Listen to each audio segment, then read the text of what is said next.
Let's study Floquet engineering. George, I want to open with the sentence that made me pull this review off the shelf. It's Bukov, D'Alessio and Polkovnikov, 2015, in Advances in Physics. The title is Universal High-Frequency Behavior of Periodically Driven Systems, from Dynamical Stabilization to Floquet Engineering. And the promise buried in that title is almost outrageous.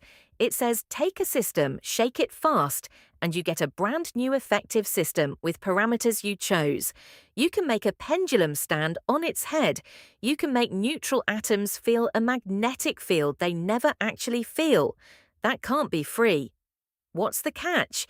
The catch is exactly what this review is about, and I love that you started there, because the whole subject lives in the tension inside that promise. Here's the honest version.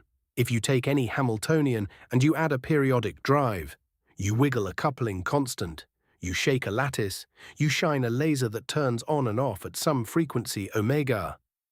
Then over one full period of that drive, the system evolves by some unitary operator. And any unitary operator can be written as e to the minus I times some Hermitian operator times the period. That Hermitian operator is the Floquet Hamiltonian.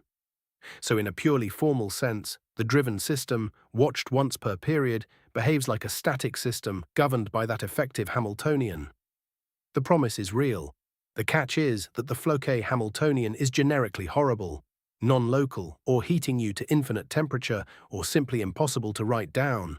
So the review is the map of when it's not horrible. Precisely. It's the map of the high-frequency regime, where the drive is faster than every natural timescale in your system, because that's the regime where the effective Hamiltonian is well-behaved, local and controllable, and more than that, it's a toolbox. It tells you which knobs on the drive turn into which knobs on the effective physics. That's why the word engineering is in the title. And I should say out loud, for you, the listener, and for me, the reason I'm obsessed with this paper is that it is quite literally the instruction manual behind the cold atom black hole project. The simulation lane built on Nixon and on Benhemu, where you Floquet engineer a horizon on a lattice. There's a specific result in here, a tunneling amplitude getting multiplied by a Bessel function, that the project's very first simulation reproduces exactly. We'll get there and I'll bang on it a few times. But George, take me from the top. What is the Floquet theorem, stated carefully? Let's build it in stages, because the notation is where people drown. Start with time evolution. If your Hamiltonian depends on time, h of t, then the state at a later time is gotten from the state at an earlier time by the evolution operator, which I'll write u of t2, t1, evolve from t1 to t2. In general, that's a time-ordered exponential of the integral of the Hamiltonian, which is a mouthful, but the key structural fact is much simpler. The drive is periodic. H of t plus t equals h of t, where t is the period and the frequency is omega equals 2 pi over t. So the Hamiltonian repeats. Why does that constrain the evolution operator so powerfully? Because of a group property. Evolving over two periods is the same as evolving over one period, then over the next period, and since the Hamiltonian is identical in each period, those two one-period evolutions are the same operator, so evolving over n periods is just the one-period evolution operator raised to the nth power. Let me name the one-period operator. Define u of t0 plus t, t0, one full period starting at time t0, and set it equal to e to the minus I, h sub f times t. That definition is always allowed, because u over one period is unitary, and every unitary is the exponential of minus I times something Hermitian times a number. That something Hermitian is h sub f, the stroboscopic Floquet Hamiltonian. Stroboscopic, meaning if I only ever look once per period, like a strobe light freezing a spinning wheel, the system looks like it's evolving under a fixed Hamiltonian h sub f. Exactly that image. Watch it stroboscopically at t0, t0 plus t, t0 plus 2t, and the snapshots march forward exactly as if a static Hamiltonian h sub f were running the show. U over n periods equals e to the minus I, h sub f, nt. That's the heart of it. Now you keep writing T0 hanging off h sub f. That's the thing I always trip on. Why does the effective Hamiltonian care where I start the clock? This is the single most important subtlety in the first half of the review, so let's slow way down. When you strobe, you have to choose a phase of the drive at which to take your snapshots. Do you strobe at the moment the shaking is at its peak? At a zero crossing? That choice, the choice of T0, the beginning of your stroboscopic period, is completely free. The authors call it the Floquet gauge, and different choices of T0 give you genuinely different-looking Floquet Hamiltonians, H sub f of T0. They're all physically equivalent, they have the same spectrum, they're related by a similarity transformation, but they are different operators. Give me the intuition for why they differ at all. If it's the same physical system, why should freezing the film at frame 5 versus frame 10 give a different effective Hamiltonian? Because within a single period, the state is genuinely moving. There's fast wiggling, what the authors call micromotion. When you strobe at a different phase, you're catching the fast micromotion at a different point in its cycle, and that gets absorbed into the definition of the static generator. Think of it this way. The full evolution factorizes into a slow part and a fast periodic part. The Floquet theorem in its most general form says U of T2, T1 equals e to the minus I, k of T2, then e to the minus I, h sub f, times the quantity T2 minus T1, then e to the plus I, k of T1. Let me read that back so listeners hear the shape. Evolution equals a kick operator at the final time, sandwiching the clean exponential of the Floquet Hamiltonian, sandwiched by a kick operator at the initial time. Three factors, and each earns its keep. The middle factor, e to the minus I h sub f times the elapsed time, is the slow, stroboscopic, as if static evolution. The two outer factors, with the operator k, that's the kick operator, are periodic in time and they encode the fast micromotion within a period. K of t is periodic. K of t plus t equals k of t. And here's the beautiful bookkeeping. All the dependence on where you started the clock, all the Floquet gauge dependence, can be pushed into the kick operators, leaving a clean gauge-independent h sub f if you want one. So the kick operator is the wiggle within a period, and the Floquet Hamiltonian is the drift across periods. That's the cleanest one-sentence summary of Floquet theory you'll get. Fast wiggle, slow drift. K carries the wiggle, h sub f carries the drift. And there's a special natural choice of the gauge-independent Floquet Hamiltonian that the community calls the effective Hamiltonian, written h sub eff, where the kick operator is chosen to have zero time average. We'll need the distinction between the stroboscopic h sub f of T0 and the effective h sub eff when we do the expansions, because they're computed by two different but related series. Before the series, you used the word stroboscopic and then hinted at its opposite. There's stroboscopic versus non-stroboscopic dynamics, and the review makes a real fuss about it. Why does it matter to someone running an actual experiment or simulation? Because in a real experiment, you often can't perfectly control the phase of the drive at the instant you prepare your state, or the phase at the instant you measure. Those times fluctuate within a period. If you strobe perfectly, initialize exactly at T0, measure exactly n periods later, that's Floquet stroboscopic dynamics, FS, and the kick operators sit at moments where they vanish, so your observable and your state are untouched. You just see h sub f. But if the initial time and the measurement time jitter around within a period, Floquet non-stroboscopic dynamics, FNS, then you're effectively averaging over the phase of the drive, and that averaging does something concrete. It dresses your operators and it dresses your density matrix. Dresses, meaning the thing you measure isn't the bare operator anymore. Right. Let me make it precise, because this is a place people get burned. Your measured observable becomes O bar, which is e to the plus ik of t, times O times e to the minus ik of t, averaged over the period. Your initial state becomes rho bar, the same conjugation by the kick operator, averaged over the period. So the slow physics is genuinely governed by the Floquet Hamiltonian. But you're viewing it through kick operator goggles, and these dressed operators do surprising things. The review points out, for instance, that O bar squared is not equal to the square of O bar. In the driven spin example, sigma x squared is the identity. It's 1, but the dressed sigma x squared is not 1. The dressing does not commute with taking powers. That's a genuinely counterintuitive fact, and I can already feel it mattering for measurement. If I measure a current in the driven lattice, am I measuring the current of the effective Hamiltonian or some jittered artifact? You've just previewed one of the punchlines of the whole review. There's a chiral edge current in the engineered Harper-Hofstadter model, and the statement is, if you measure it stroboscopically at fixed strobe times, you do not get the current associated with the Floquet Hamiltonian. You get something contaminated by the derivative of the kick operator.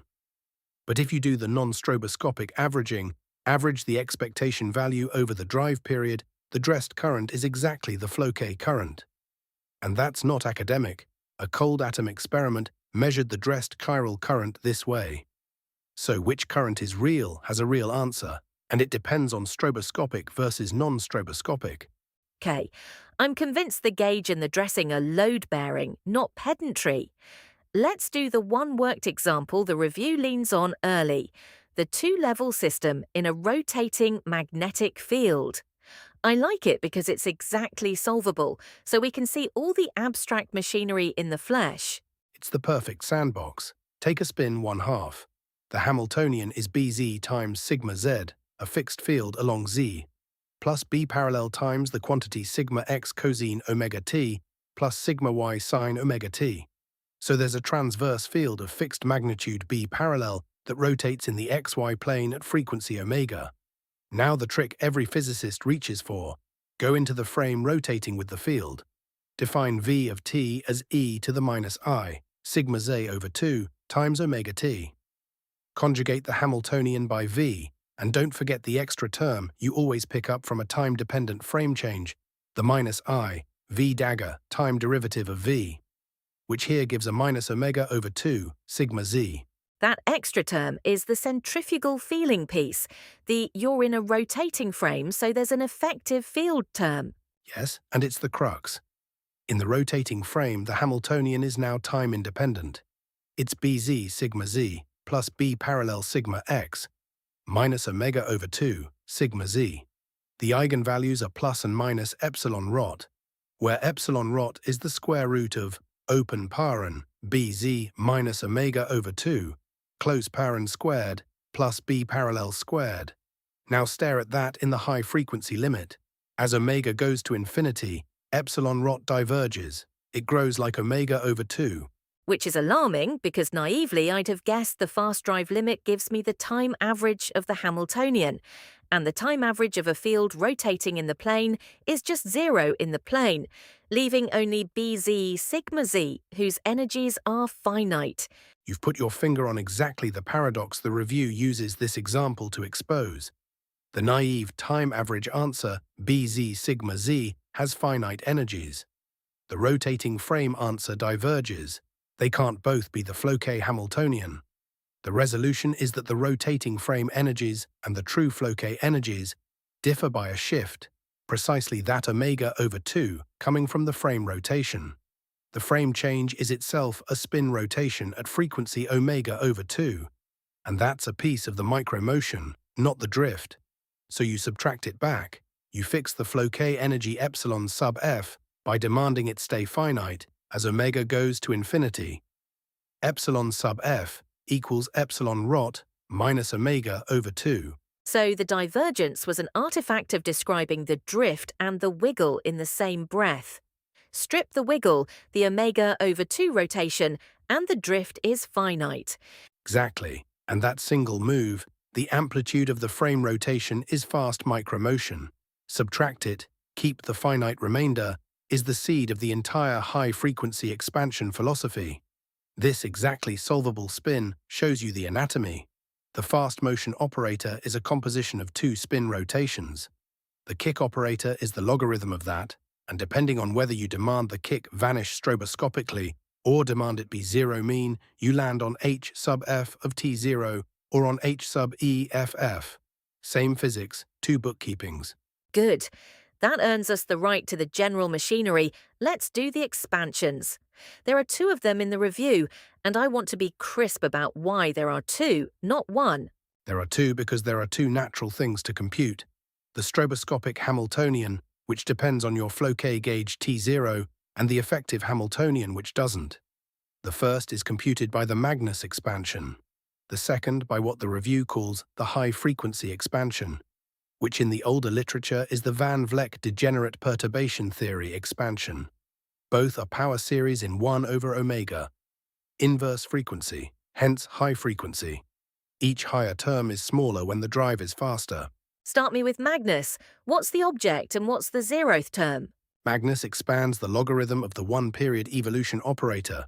Remember, u over one period equals ea to the minus I, h sub f of t0 times t. Take the log, divide by minus it, and you get h sub f as a series.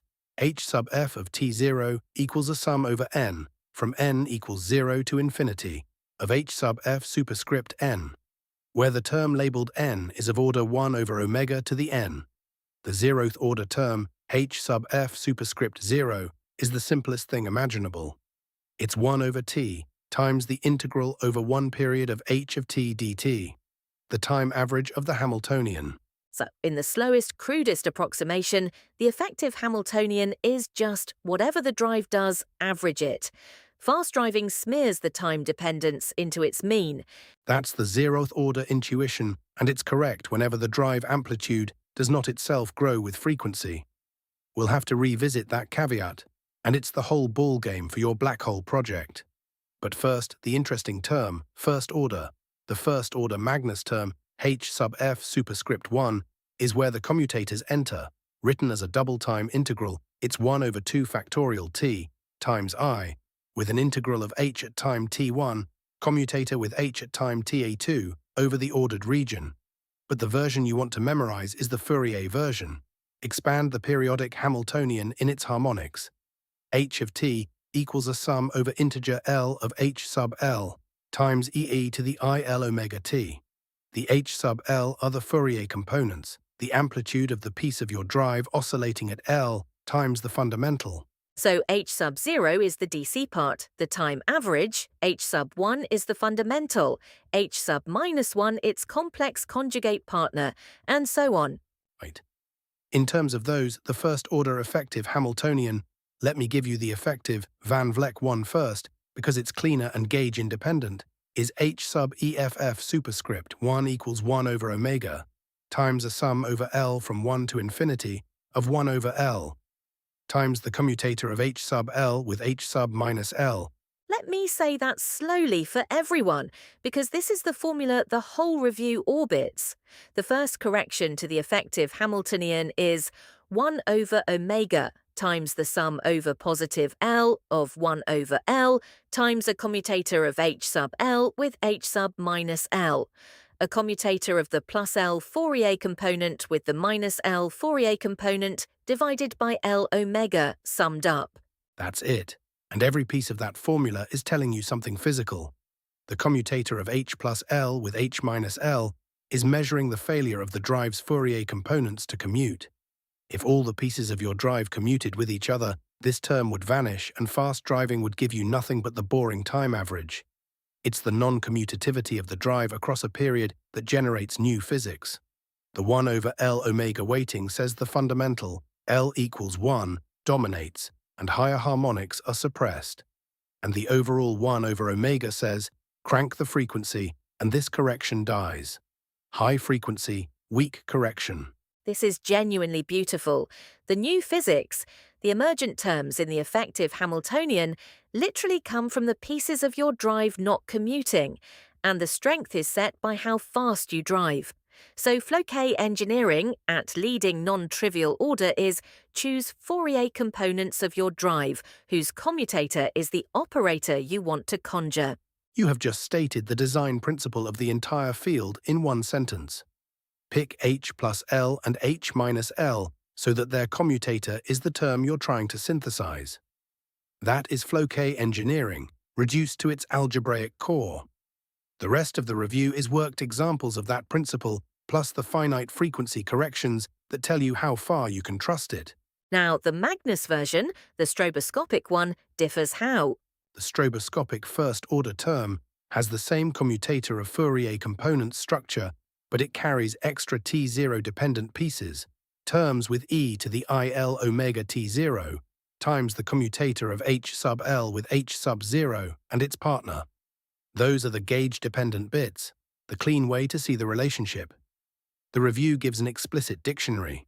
The stroboscopic H sub f of T0 equals the effective H sub EFF, plus a commutator correction involving the first-order kick operator evaluated at T0 with the zeroth-order Hamiltonian.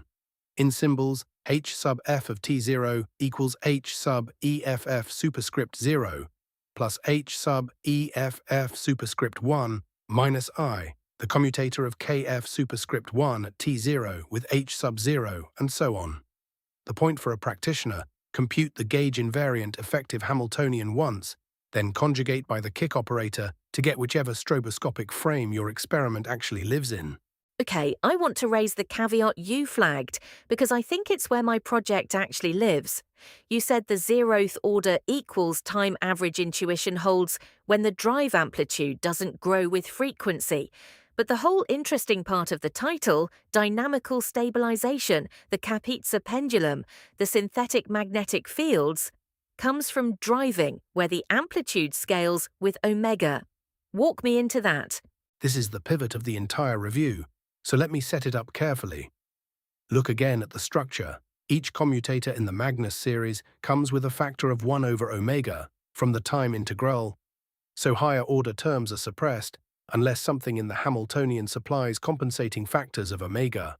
Now suppose you write your drive as h of t equals h0 plus omega times lambda of t times h1, where lambda of t is a periodic function with zero mean, and crucially the amplitude of the driving term is proportional to omega itself.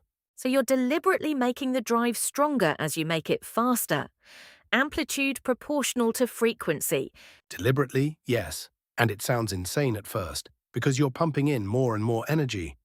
But watch the bookkeeping.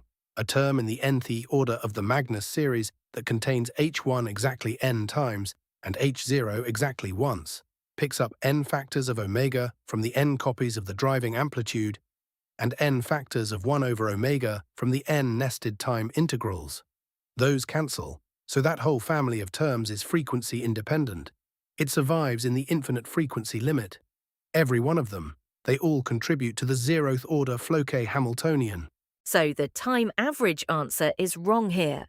The infinite frequency Hamiltonian is not just the mean of the drive, because an infinite tower of commutator terms all survive at the same order.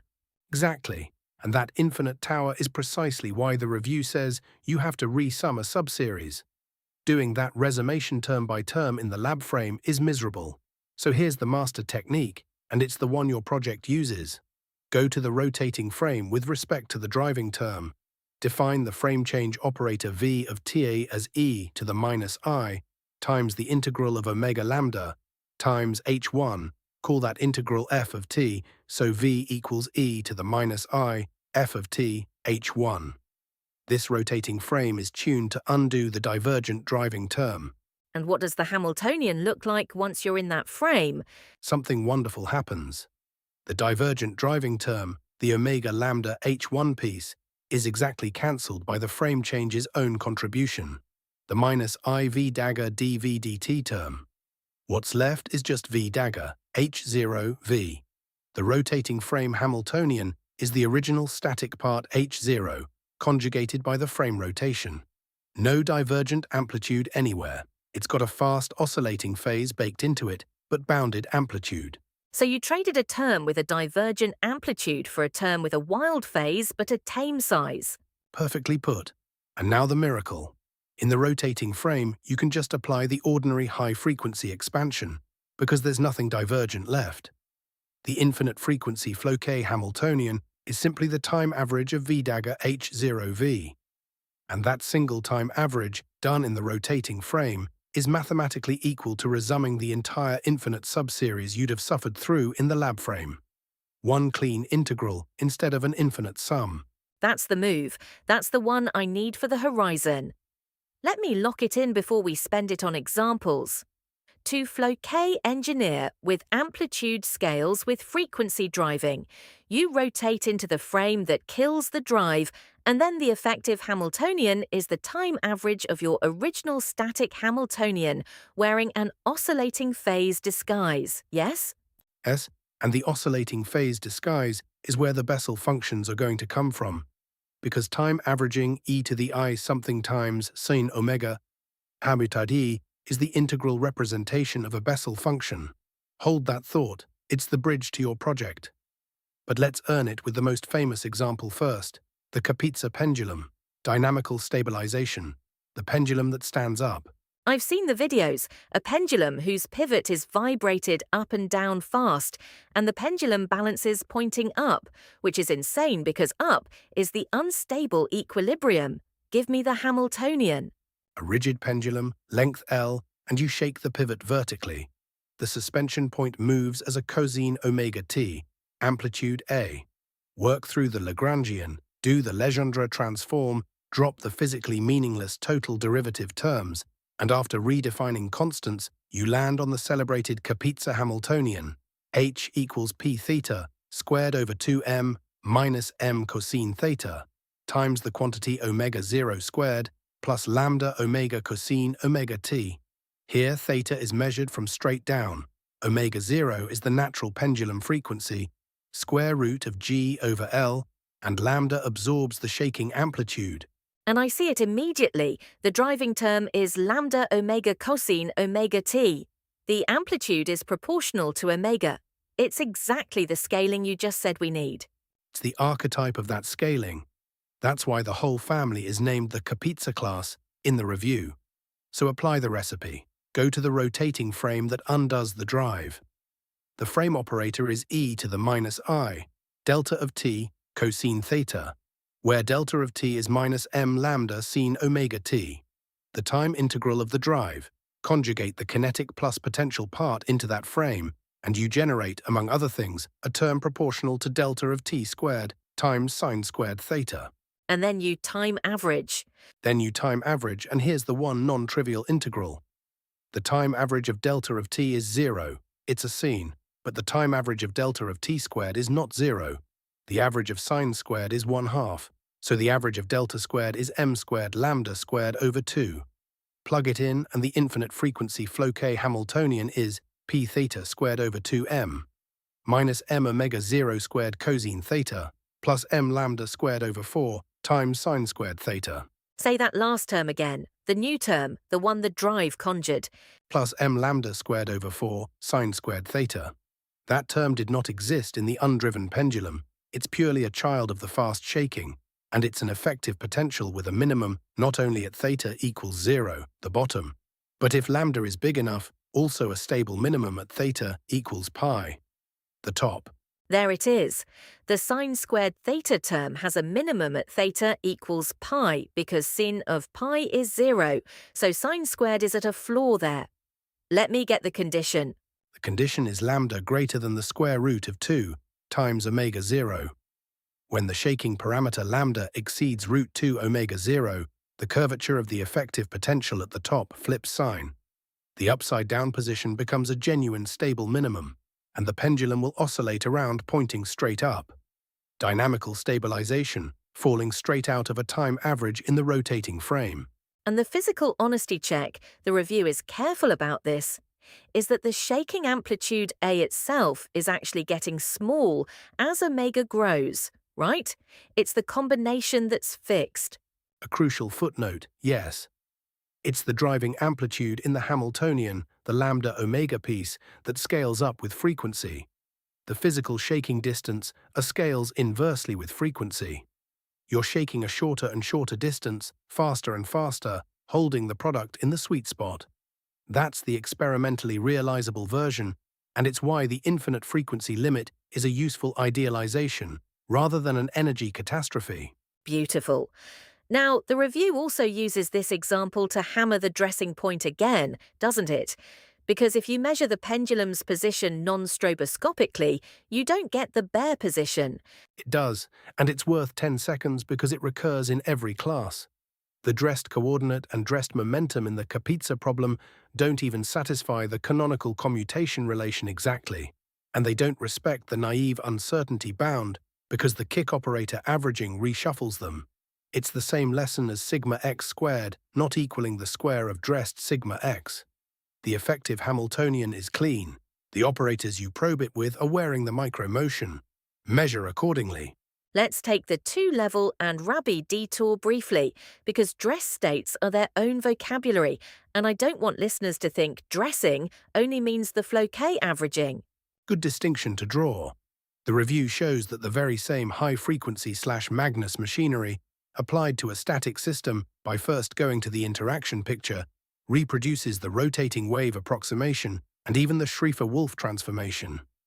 Take a driven two-level atom, a spin in a field oscillating near its resonance.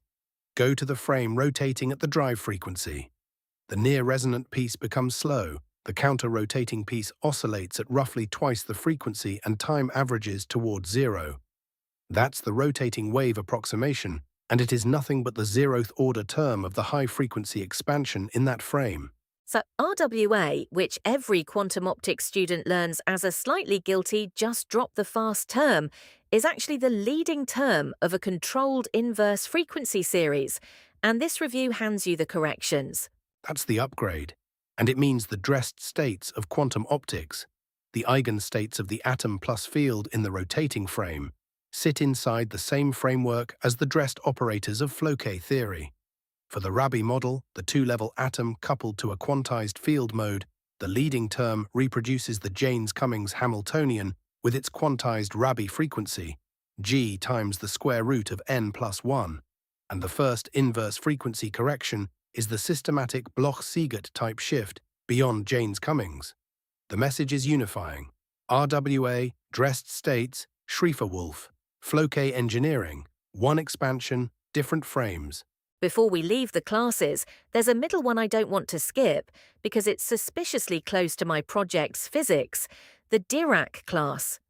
Relativistic, linear dispersion, graphene. My horizon lives on emergent relativistic particles, so this feels like it should matter directly. It matters more than the review's brief treatment lets on, for exactly your reasons. The Dirac class is defined just like the Kapitsa class, a drive coupling to the coordinates or the density, except the underlying dispersion is not quadratic in momentum, it's linear. The kinetic energy is VAF, the Fermi velocity, times P dot sigma, momentum dotted into the Pauli matrices, the graphene, massless Dirac form. Drive it, do the rotating frame then average recipe, and the leading result is again a Bessel renormalization, but now of the Fermi velocity itself. The speed of light of the emergent theory gets Bessel renormalized. That's almost too on the nose for a horizon. It's on the nose. The infinite frequency Floquet Hamiltonian for a driven Dirac system comes out as VF times Bessel J0 of 2 lambda times P dot sigma, where lambda is the drive parameter. So the effective Fermi velocity is VEF times Bessel J0 of 2 lambda. Tune 2 lambda to the first Bessel 0, 2.405, and the Dirac cone flattens completely. The emergent speed of light goes to 0. That is a horizon condition written directly in relativistic language. No lattice dispersion detour required. And you can even make it anisotropic, I'd bet. Flatten the cone in one direction but not the other. The review shows exactly that. With the right drive geometry, you get VF, Px, sigma x, plus VF times Bessel J0 of 2 lambda times Py, sigma y. So tuning the Bessel factor to 0 kills propagation along y while leaving x intact, collapsing a two-dimensional Dirac cone to a one-dimensional one. Directional horizons, dynamically generated spin-orbit coupling. It's a rich playground. But here's the punchline that should make you actually prefer the Dirac class for horizon work. Go on. In the Dirac class, the leading 1 over omega correction vanishes. It's 0. The first non-zero correction is order 1 over omega squared.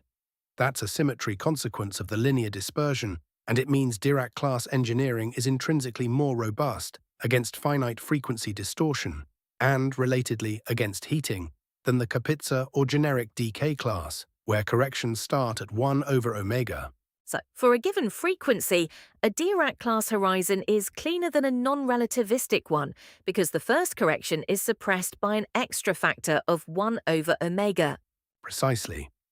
Your Lorentz violation budget, in the language we used earlier, is 1 power of omega smaller.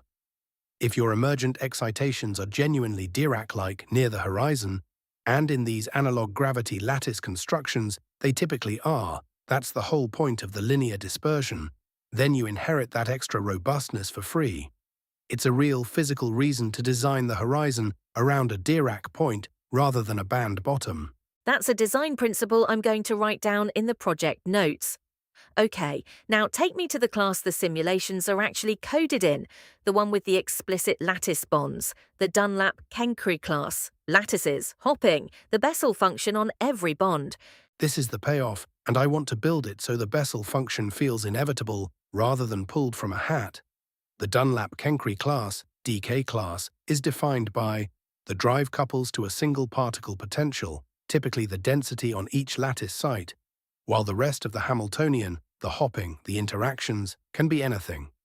Write h of t equals h0 plus omega times h1 of t, where h1 is a sum over sites m of f sub m of t times n sub m, the density on site m, modulated by a site-dependent time-periodic function f, and again the amplitude scales with omega. And h0 contains the hopping, the kinetic energy, the term that lets a particle tunnel from one site to its neighbor. Right. Write the hopping as minus J0 times the sum over neighboring pairs of a dagger m, an, plus its Hermitian conjugate. J0 is the bare tunneling amplitude, and a dagger creates a particle. A annihilates one, so a dagger man moves a particle from site n to site m. Now apply the master recipe. Go to the rotating frame that undoes the density drive. The frame operator is e to the minus I, sum over sites, of delta sub m of t times n sub m, where delta sub m of t is omega times the time integral of f sub m. The drive coupled to the density, so the frame change is a position-dependent phase rotation. That's going to attach a phase to anything that moves a particle. You've already seen the answer. The density terms commute with the frame change, the drive coupled to density, and density commutes with density, so the drive term is annihilated, exactly as designed. But the hopping does not commute with the density. Moving a particle from site n to site m changes the densities on both. So the hopping is the one thing that feels the frame change. Right, conjugating the hopping. By that phase rotation attaches a phase to it. The hopping term becomes minus J0 times e to the I times the quantity delta m of Ta minus delta n of t times a dagger m, an. A time-dependent Piles phase riding on every bond set by the difference of the drive integrals across that bond. So in the rotating frame, the particle still hops, but every time it hops, it picks up a wildly oscillating phase, because delta m of t is proportional to sine omega t. Precisely. And now, the time average. That's the infinite frequency Floquet Hamiltonian. You have to average e to the I times a constant times sine of omega t over one period. And that average is where I always sense the Bessel function is about to appear. But tell me why it must. Because that integral, 1 over 2 pi, times the integral over a period of e to the I z sine x dx, is the textbook integral representation of the Bessel function of the first kind, order 0. It is the definition of Bessel J0. So the average simply equals J0 of z. The Bessel function, capital J subscript 0, of that phase amplitude z. It isn't a coincidence or an approximation. The Bessel function is what average A hopping that carries an oscillating phase means. So the time average of hop while accumulating an oscillating phase of amplitude z is hop, but with your amplitude multiplied by J0 of z. The Bessel function is not an ansatz. It's just what the average of that phase factor is. That is exactly the right way to feel it, and it's the sentence I'd want tattooed on anyone doing this. The renormalized effective hopping is J effective equals J0, the Bear hopping times J0, the Bessel function of the drive parameter. Let me be careful with the collision of notation the review itself warns about. The Bear hopping is written J with a subscript 0, an ordinary number. The Bessel function is written capital J with a subscript 0, a function. Different objects, same glyph. So, effective tunneling equals Bear tunneling times Bessel J0 of the argument. And that argument, for a simple sinusoidally shaken lattice, is A over omega, the shaking amplitude divided by the frequency. There it is. This is the result, J0 of A over omega. Let me make sure I have the physics of that Bessel function in my hand, because the project's very first simulation, the one labelled RS01 Bessel bond control, reproduces exactly this leading high-frequency Floquet result. So walk me along the curve. Start at 0 drive. At A over omega equals 0, no shaking, Bessel J0 of 0 is 1. So the effective hopping equals the Bear hopping. Nothing renormalized as it must be. Now turn up the shaking. Bessel J0 starts at 1 and decreases, curving down like a damped cosine. So the effective tunneling weakens. The particle finds it harder to hop, purely because the fast shaking keeps scrambling the phase it would accumulate. You are throttling the bond with the shaking amplitude. And it keeps dropping until you hit the first 0 of the Bessel function. Bessel J0 has its first 0 at an argument of approximately 2.405, 2.4048 if you want more digits. At A over omega equals 2.405, the effective hopping is exactly 0. The bond is nulled. The particle cannot tunnel at all, even though the Bear hopping J0 is completely unchanged. This is dynamical localization, the Dunlap-Kenkre effect, a particle frozen in place by fast shaking, and it's been seen in cold atom experiments. frozen. Not because you built a wall, but because you shook away its ability to move, and then past that 0. Past the first 0, Bessel J0 goes negative. And a negative effective hopping is not nothing, it's a sign flip. The tunneling amplitude changes sign. For a lattice particle, the sign of the hopping sets where the bottom of the band is. Flip it, and you've effectively swapped the roles of the band minimum and maximum. You've introduced what is in many contexts a pi flux, a phase of pi on that bond. So as you dial A over omega from 0 upward, you weaken the bond, then null the bond at 2.4, then invert the bond. 3 regimes, 1 knob. Weaken, null, sign flip. And that is the entire toolkit my project builds a black hole horizon out of. Let me say why, and George, correct me where I'm loose. In the horizon simulations, this is the Nixon-style construction, Archive 2309.12124, and the Benamou construction, 2312.14058. You want the lattice to mimic a curved spacetime with a horizon, a place where the effective speed of light for the atoms, which is set by the local hopping, goes to 0, so that excitations can fall in but not climb back out. And the way you make the hopping vary from bond to bond across the lattice, strong far away, tapering to 0 at the horizon, is by making the local shaking amplitude, the local A over omega, vary across the lattice. Because effective hopping is J0 times Bessel J0 of the local A over omega. That's exactly right, and it's a lovely closing of the loop, so let me sharpen a couple of the joints. In these analog gravity lattice constructions, the low-energy excitations have a linear dispersion. They behave like relativistic particles, like Dirac fermions, or like a massless field. And the slope of that dispersion, the effective speed of light C effective, is proportional to the local hopping amplitude. A horizon, in the acoustic/analog sense, is a surface where the effective propagation speed drops below the flow, or drops to 0, where signals can no longer propagate outward. So if you engineer a spatial ramp in the hopping, position-dependent J effective of x equals J0 times Bessel J0 of A of x over omega, with the local shaking amplitude A of x tuned so that the argument sweeps from small, out in the bulk, toward that first Bessel 0 at 2.405, right at the horizon location. Then C effective ramps down to 0 exactly there. You've painted a horizon onto the lattice with a shaking amplitude profile. And the reason Arza1 is the foundation stone is that it's the sanity check. Does one bond, shaken at amplitude A and frequency omega, actually renormalize its tunneling to J0 times, Bessel J0 of A over omega on the nose in the full time-dependent simulation? Because if that leading high-frequency Floquet prediction doesn't reproduce, nothing built on top of it, no ramp, no horizon, no Hawking flux measurement, can be trusted. That is the correct scientific attitude, and it's the review's attitude too. The leading result, J effective equals J0 times Bessel J0 of A over omega, is the 0th order, infinite frequency Floquet Hamiltonian. It is the load-bearing prediction. Reproduce it first, exactly, in a controlled single bond or few site setting. Then, and only then, do you graduate to the higher order RSIMs that build the ramp, because those are where the finite frequency corrections start to bite.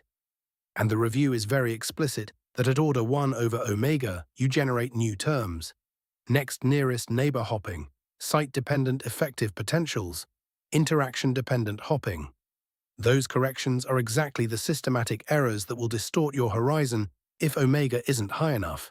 Let's talk about those corrections concretely, because the horizon gets distorted is exactly the failure mode I need to bound. What does the first correction to the shaken chain actually add? For the driven chain, the review works it out. The 0th order is what we said.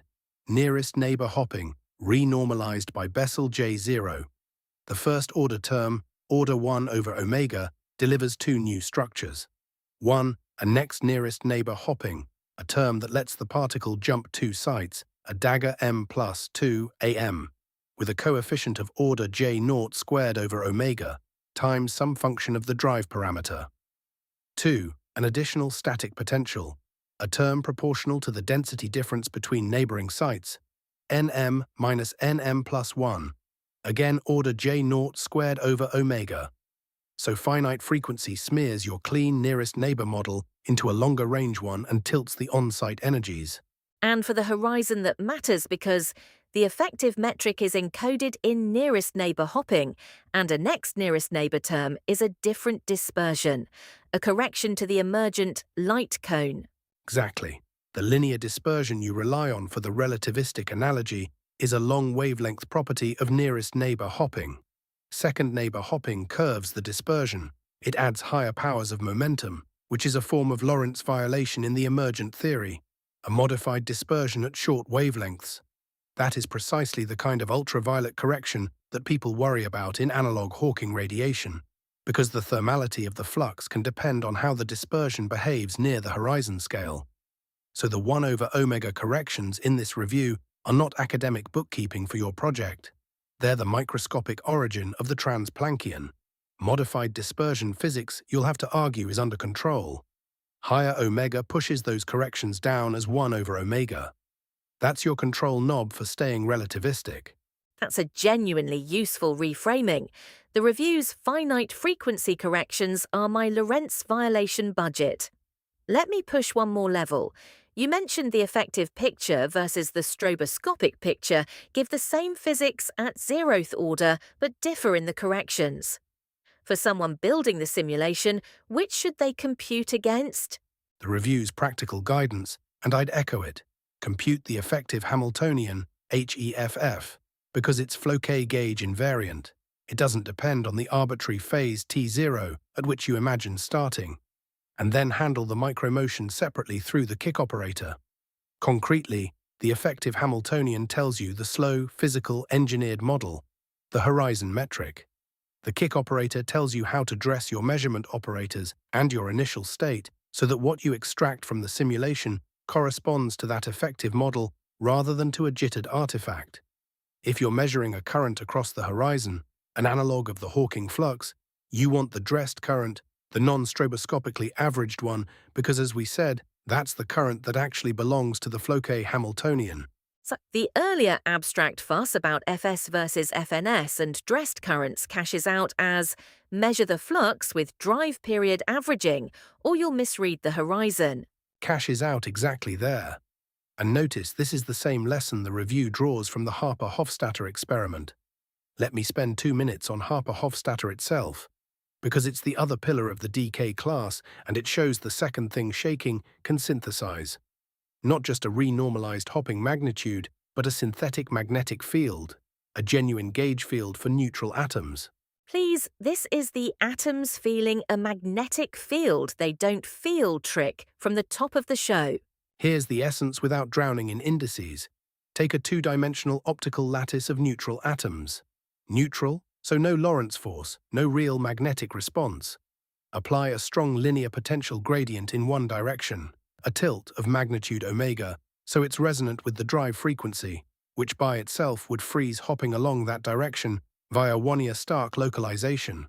Then restore the hopping with a pair of running laser beams, Raman lasers, at frequency omega, but with a spatially dependent phase. The phase the atom sees depends on where it is in the lattice. So you kill the bare hopping with the tilt and then regrow it with a laser-assisted hopping that carries a position-dependent phase. And that position-dependent phase is the whole game. When you do the rotating frame then time average recipe, the effective hopping along the restored bonds comes out complex. Minus k times e to the I phi mn times a dagger, a, where phi mn is a Piles phase that depends on position. And a position-dependent phase on the hoppings is exactly what a vector potential is. That's the recognition. A particle hopping around a single plaquette, up, over, down, back, accumulates a net phase equal to the sum of the Piles phases on the 4 bonds. And that net phase around a closed loop is, by definition, a magnetic flux through the plaquette. You've synthesized an orbital magnetic field for neutral atoms out of laser phases.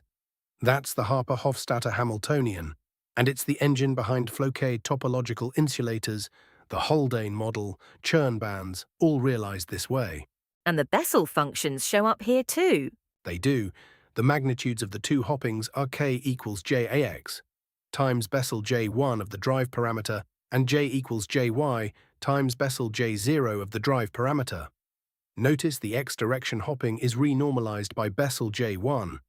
Order 1, not 0, because that bond had to absorb 1 quantum of the drive frequency to overcome the tilt. It's a photon-assisted hop, so it picks up the first-order Bessel function. The y direction is a plain Bessel j0 renormalization like our chain. So the same Bessel machine, with the order of the Bessel function counting how many drive quanta the bond absorbs. That's a gorgeous unifying picture. The order of the Bessel function equals the number of drive photons the bond has to eat to hop. Let me connect it back one more time to gravity, because there's a version of the horizon construction that uses exactly this complex hopping, synthetic gauge field idea rather than just the magnitude ramp. There is, and this is where your two source papers differ in flavor, and it's worth the listener knowing the landscape. One route to an analog horizon is the magnitude route we spent our time on. Ramp the real hopping amplitude to 0 via Bessel J0 hitting its first 0. So the effective speed of light drops to 0 in space. That's the most direct R01 Bessel bond control pathway. The other route uses complex phase-carrying hoppings, the Harper-Hofstadter style Piles phases, to build an effective metric with a non-zero shift vector, an effective flow, so that you get a moving medium horizon, a flowing frame black hole where the medium drags faster than signals can swim upstream. Both are pure Floquet engineering. Both come out of this one review. The first uses the Bessel magnitude, the second uses the synthesized gauge phase. Your project can, and I suspect does, use them in combination, a magnitude ramp for the horizon plus phases for the flow. That framing is exactly what I needed. Magnitude for the horizon, phase for the flow, both from the same shaking. Let me now zoom out and ask the uncomfortable question the review is honest about. Heating. We keep pumping energy in. Doesn't a driven interacting system just cook itself to infinite temperature and destroy the horizon before you can watch anything? The review is scrupulously honest here, and you must be too. In a generic, interacting, ergodic, periodically driven system, the Floquet Hamiltonian may not exist as a local operator at all. The system heats to infinite temperature at long times, because there's no energy conservation to stop it. The drive can always dump in another quantum. The Magnus expansion can have zero radius of convergence in the thermodynamic limit. That's the sobering backdrop. So why isn't the whole enterprise doomed? Timescale separation. This is the key insight the review leans on, and it's your lifeline. Even when the Magnus series is only asymptotic, even when it ultimately diverges, at high frequency there is a long window of time during which the truncated Floquet Hamiltonian, kept to first or second order, accurately describes the dynamics. The heating is exponentially slow in the frequency. There are rigorous results, Floquet prethermalization saying the heating time grows exponentially as you raise omega. So there's a parametrically long pre-thermal plateau where the system genuinely behaves as the engineered effective Hamiltonian, before slow heating eventually wins. So the game is, get your frequency high enough that the pre-thermal plateau is longer than the experiment. Watch the horizon physics on the plateau, then let it cook. That's the game, stated exactly right. And it's why the finite frequency corrections matter twice over. Raising omega both shrinks the 1 over omega distortions to your effective model and exponentially lengthens the pre-thermal window before heating. High frequency is your friend on both fronts. The tension is that you also need the amplitude to scale with omega to keep A over omega, the Bessel argument, fixed at your target. So you push both A and omega up together, holding the ratio, buying yourself cleanliness and longevity at the cost of experimental heroics. The review's parameter space picture, amplitude scaling with frequency, a well-defined, non-trivial infinite frequency fixed point, is precisely the line in parameter space your experiment wants to ride up. Let me make sure I can restate the convergence caveat correctly, because I don't want to oversell my own simulation. The claim is not the Floquet Hamiltonian exactly equals J0 Bessel J0, and that's the eternal truth. The claim is to leading order in 1 over omega, and for times shorter than the exponentially long heating time, the driven lattice behaves as a static lattice with hopping J0 times Bessel J0 of A over omega, plus computable 1 over omega corrections. It's an effective description with a regime of validity, not an identity. For a single particle, or a few sites, or a non-interacting chain, the story is much cleaner.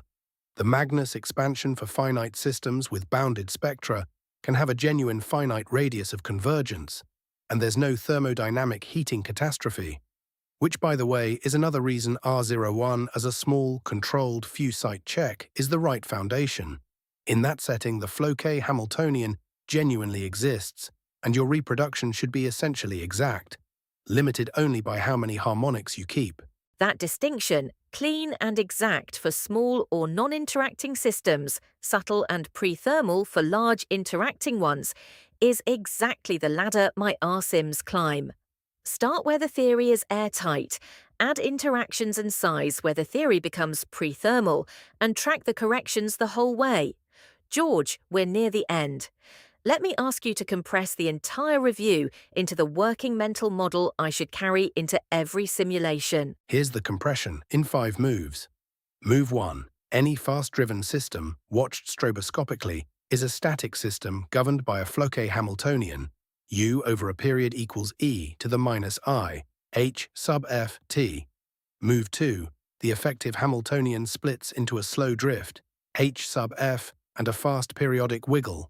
The kick operator K, and all the ambiguity, the Floquet gauge and the phase of the drive choices, lives in K, so measure with dressed operators.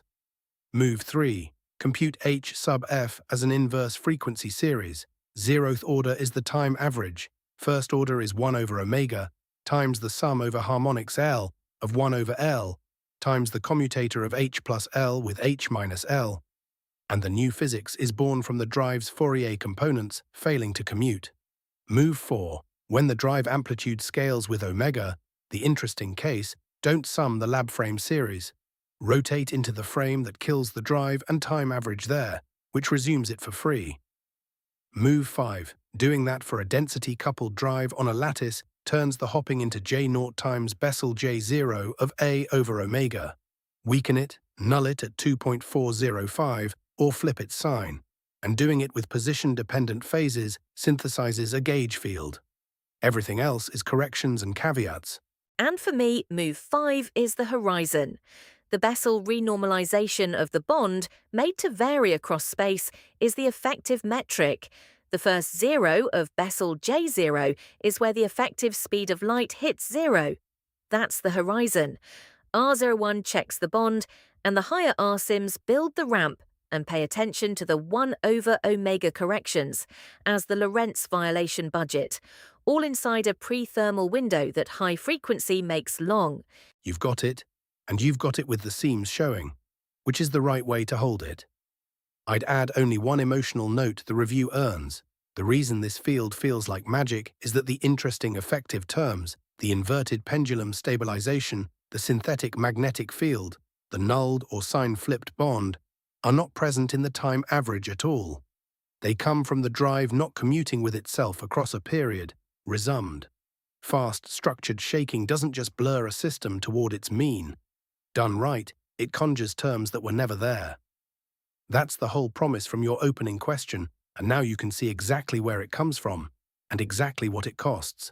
Terms that were never there, conjured from non-commutation, paid for in heating, and bounded by high frequency. That's Floquet engineering, and that's the toolbox behind a black hole made of shaken atoms.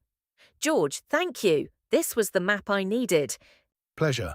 Go reproduce that Bessel curve on a single bond, get it exact, and build your horizon on solid ground. The review will be waiting with the corrections when you need them.